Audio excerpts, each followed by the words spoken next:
There's this incredible story about the court case in Texas. The gerrymandering thing going on there was overturned in Texas. And as I read through this new information, where there's this Reagan-appointed judge torched one of the judges who was part of that ruling, happens to be a Trump-appointed judge. But if you read everything that he's talking about and how he went after this judge, which he went after him really aggressively, it smells of corruption 101. Someone got to this judge. I think if you audited this judge now, you're going to find something. He was either threatened or provided a lot of money from someone like George Soros, because this type of response from a judge is unprecedented. The language was strong. He accused him of, I want to make sure I get this right, pernicious judicial misbehavior. I mean, that's from a judge to judge thing. That's as strong as it gets. That's like throwing 4 or 5 F-bombs at someone. I mean, it's as strong as it gets. And it reeks of corruption. It reeks of collusion. It reeks of all sorts of things that we can't believe we have in our judicial system. But at the end of the day, it is a major ruling, because they are unwinding the redistricting that was going on in Texas, which clearly benefits the Republicans.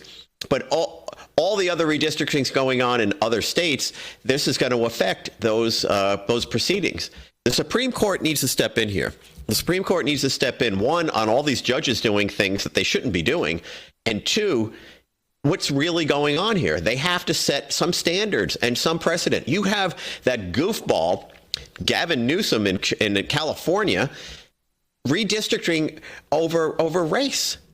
Hispanics live here. Blacks live there. Not redistricting over population. By the way, most of that population, or a big part of it, are illegals. They shouldn't be part of the census, but they are. So we have a bigger problem in California, because that really is not legal, what they're trying to do. They're doing it based on race. That's racist. That's not how this redistricting and any of this stuff works. So they should really be going after Gavin. But Texas wasn't doing that, and they threw it upside down. The Supreme Court needs to rule on this. But what I really want to make a point here is there's corruption here. Judges don't turn on each other at this level unless they're looking at their comrade, their partner judge, their peer, and saying, you just did something I know is really bad, and you did it for all the bad reasons. And that's what it says to me. So I'm more inflamed about the corruption side of this than the judgment, because I think that's going to be overturned. The Supreme Court, I think, will intervene here. They have to, because this is a huge national issue.